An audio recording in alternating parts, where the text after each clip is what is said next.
Bonjour à tout le monde, merci à Éric Bardot et l'ensemble des organisateurs de ce congrès de m'avoir invité pour présenter ma petite conférence. Enfin, vous allez voir que c'est plutôt une sorte de scénarisation telle qu'on pourrait la regarder dans un décor théâtral avec plusieurs personnages.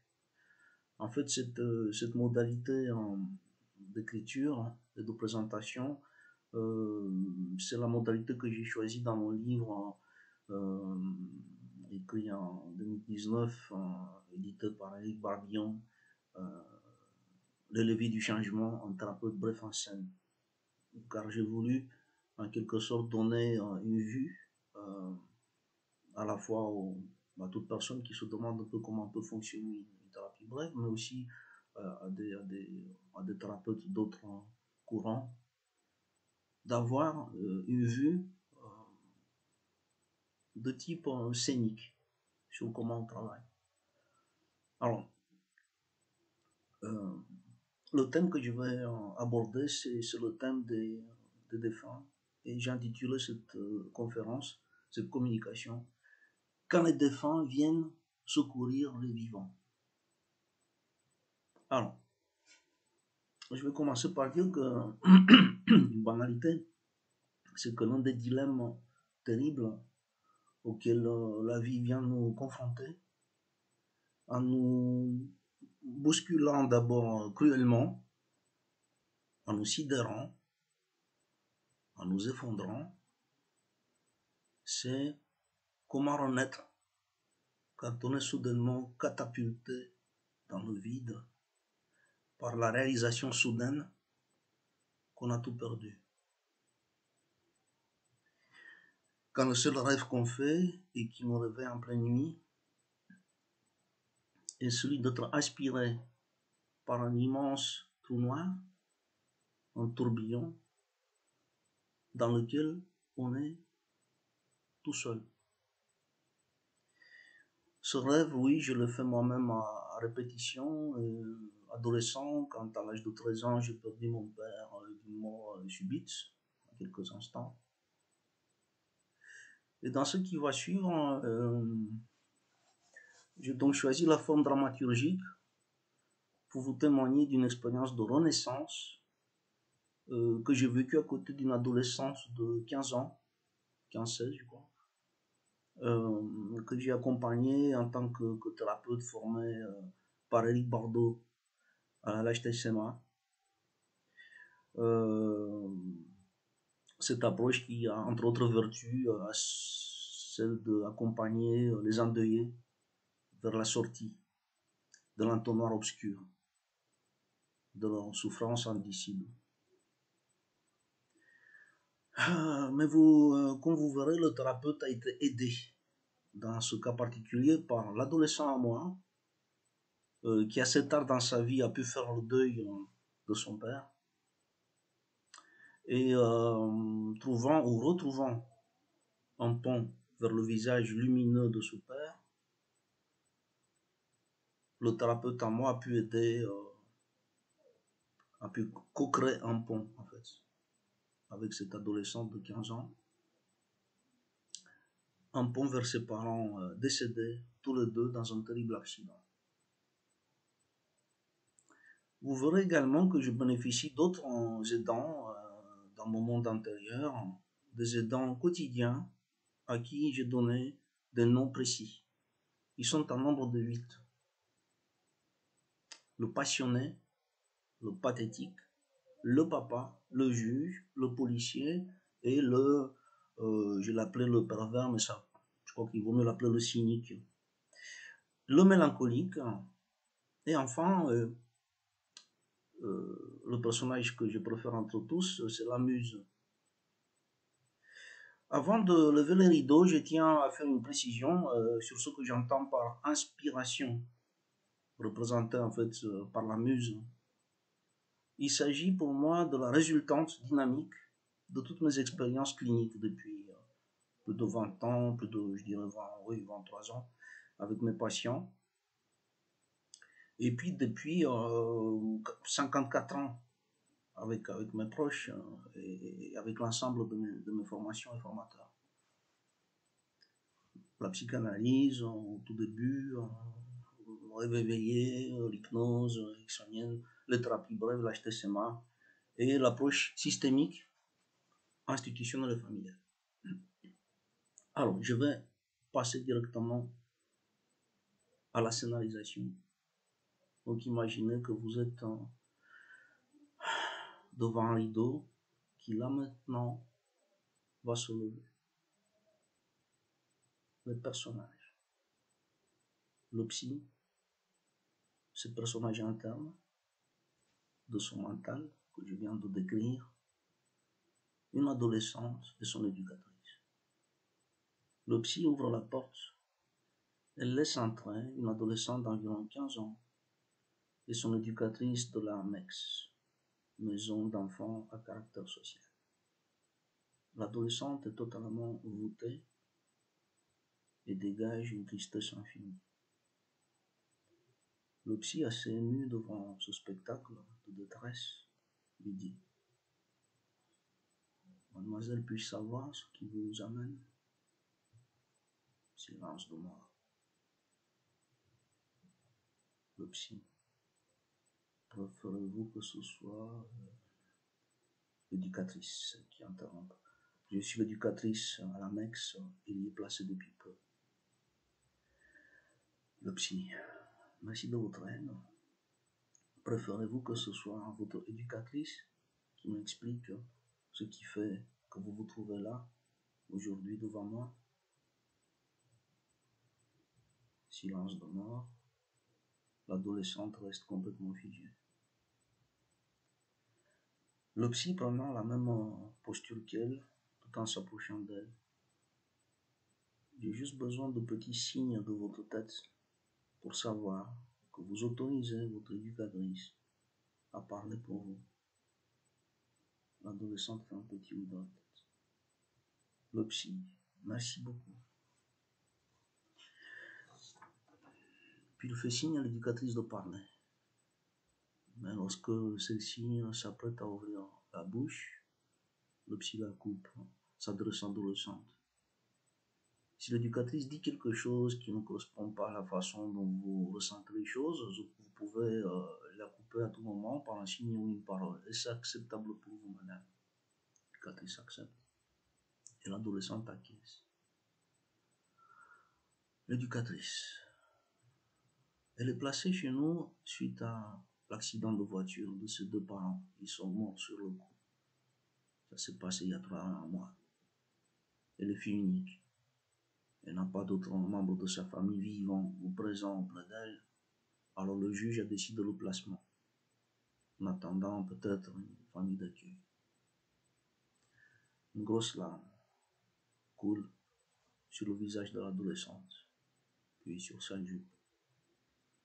Le psy est ému et semble légèrement bloqué. Il se met alors à l'écoute de ce personnage intérieur. Le passionné et le pathétique à l'unisson. Oh, laissez-nous prendre sa main, on traversera l'enfer comme Orphée pour la conduire à ses parents. Le papa: je pourrais l'adopter. Le cynique: c'est que... Il se met à tousser. Le mélancolique: oh, la légèreté que je ressentais tout à l'heure fait place à une lourdeur de plomb. Pauvre petite, j'ai l'impression que tout le chagrin qui la plombe tombe en moi. Je voudrais tellement l'alléger, prendre sa si lourde charge sur moi et tomber dans le puits, et qu'on n'en parle plus. Le visage du psy s'illumine soudain. Il s'approche de l'adolescente. Chère mademoiselle, me permettez-vous de faire quelque chose pour vous? L'adolescente hausse les épaules. Le psy: vous savez, je ne peux certainement pas ressentir exactement ce que vous ressentez, mais j'ai la sensation que tout se passe comme si votre cœur était alourdi par une telle charge de plomb je voudrais vous proposer un petit travail ici et maintenant pour simplement vous faire sentir que quelque chose de différent pourrait se manifester à l'intérieur de vous.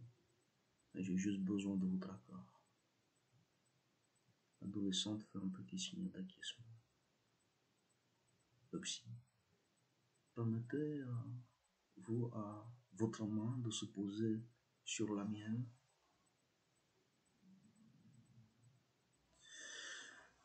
La paume vers le haut, tout comme ma main est positionnée. L'adolescente hésite un moment. Le garçon éducatrice du coin de l'œil, comme pour demander son accord, puis pose sa main, paume vers le haut, sur la main du psy. Le psy, très bien. J'invite à présent une partie de vous à porter votre attention sur le contact entre nos mains, pendant que votre cœur y transfère tout le poids qui s'y trouve. Quelques instants de profond silence et de grande concentration s'ensuivent. Le psy. Si ce poids devait prendre forme là, sur la paume de votre main, comme sur un écran, quelle serait-elle cette forme? L'adolescente, une tombe. Le psy se met de nouveau à l'écoute de ce personnage intérieur. Le papa, mais il devient sadique, notre chef, a torturé cette petite comme ça. Mais c'est quoi ce plan de... Le cynique, faisant une grimace bonasse pour caricaturer la bonhomie du papa, puis d'un ton ironique. C'est ça, prends-la sur tes genoux, il chante une berceuse, tu verras, ça y passera. Puis on aparté, bandit idiot. Le mélancolique. Oh, qu'est-ce qu'elle est lourde, cette tombe. Je veux la porter sur mes épaules, fillette, ça va. Elles sont larges. Tu peux continuer à y mettre tes charges. Le visage du psy s'illumine. Le psy.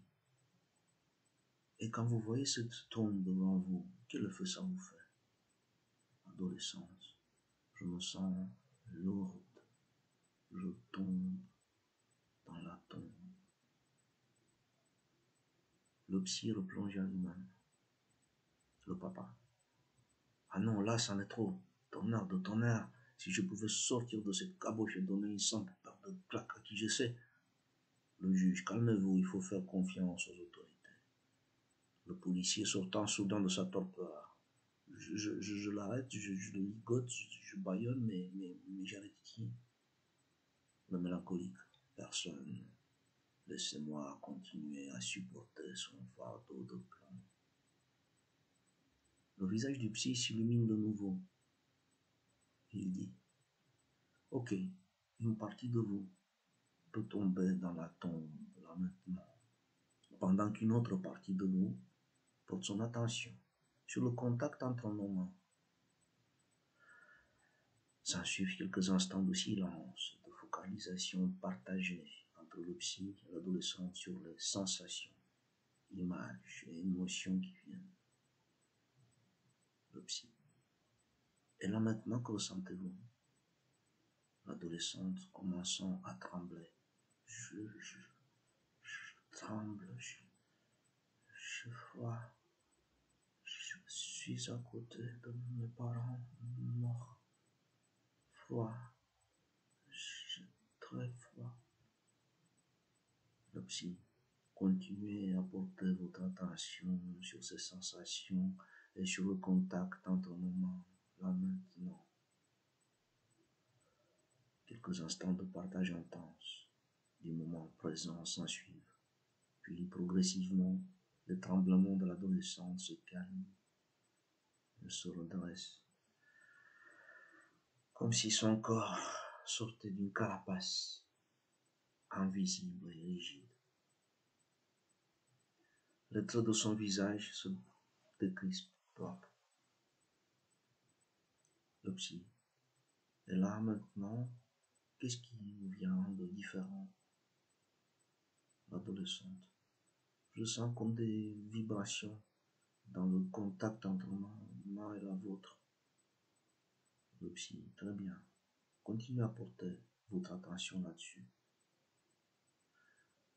L'adolescente, je sens comme une chaleur qui remonte le long de mon bras.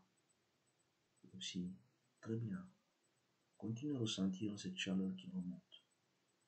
L'adolescente, je la sens entrer dans mon cœur. Des larmes chaudes commencent à couler sur les joues de l'adolescente. Ses parents noirs font irruption dans le décor, s'approchant d'elle. L'adolescente, avec un regard transcendant et une voix pure et calme. Je vois mes parents. Le psy, accueillez-les et écoutez leur message. Les parents morts s'approchent, prennent leur fille dans leurs bras et lui murmurent qu'ils seront toujours là pour elle, à veiller sur elle, quoi qu'il se passe. L'adolescente pleure tout doucement jusqu'à s'apaiser. Elle quitte ensuite les bras de ses parents et leur fait un signe d'adieu. L'adolescente, j'ai senti mes parents près de moi. Ils m'ont prise dans leurs bras. Je ne comprends pas ce qui s'est passé. Le psy, et ça se passe comment là maintenant pour vous? L'adolescente, fixant le psy dans les yeux avec un regard ahuri mais paisible. Merci.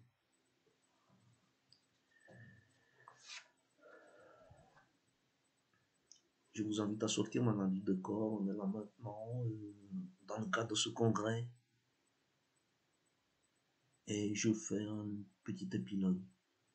Cette adolescente a trouvé une forme de résilience qui, grâce en partie à ce qu'elle a pu vivre dans la séance émouvante que j'ai vécue avec elle et que j'espère avoir pu vous faire passer au niveau émotion, sensation. Et grâce à ces tuteurs de résilience, à savoir les éducatrices de la MEX, tout le personnel, et même le juge aussi, a pu réinvestir sa vie. Et ce, dans un délai assez court. J'ai eu des nouvelles d'elle régulièrement. Et aujourd'hui, elle est jeune psychologue. Alors, plusieurs remarques s'imposent. Première, il est rare qu'une seule séance, il y ait un déroulé de séance aussi fluide, aboutissant au fameux message délivré par le ou les défunts, et qui sera un ancrage fort pour la personne endeuillée, marquant un vrai tournant vers sa renaissance, de surcroît avec un patient qu'on n'avait jamais vu auparavant. Je suppose que la sécurité de l'attachement de cet ado, car lorsque sa main s'est posée sur la mienne, j'ai ressenti un contact de type sécure. Sa détresse profonde qui l'a poussé au fond d'elle à accepter le soutien, le mélancolique à moi, bien expérimenté, le phénomène de résonance entre son histoire et la mienne, décrit par Monique Caïn, la présence rassurante de son éducatrice, un vrai tuteur de résilience pour elle, et surtout la confiance que j'avais à Éric Bardot, pour l'avoir vu travailler de la sorte, tous ces facteurs ont concouru à la réussite, je pense, de ce processus. J'ai cependant voulu illustrer à travers mes différents autres personnages internes, qui se trouvent dans des dosages divers, je pense à l'intérieur de chacun de nous. J'ai voulu donc illustrer l'hésitation inhérente à tout engagement fort dans les abîmes de l'esprit. Deuxième remarque, bien souvent dans l'accompagnement de typage TCMA, des deuils pathologiques, il y a des contre-processus qui bloquent le processus thérapeutique, notamment la colère stockée. Il s'agit alors avant tout d'externaliser celle-ci. Autrement, on est bloqué avec notre patient. Cette externalisation peut se faire via différentes techniques. Et pour plus d'infos, il ne suffit pas de lire ou d'entendre, mais d'aller se former avec Éric Bardot. J'ai personnellement remarqué, troisième point, que le rôle thérapeutique des défunts peut être multiple et chaque fois étonnant. Car ce sont les ressources de nos patients qui nous les révèlent. Je pense à cet autre patient en adolescent qui, suite à l'écoute du message de sa défunte mère, a arrêté sa consommation de drogue et d'alcool en me disant que non seulement c'était le message que sa mère lui avait délivré lors du moment culminant de la séance, mais aussi qu'il avait la sensation que s'il devait réingurgiter de l'alcool ou de l'ecstasy, il salissait la présence lumineuse de sa mère à l'intérieur de lui.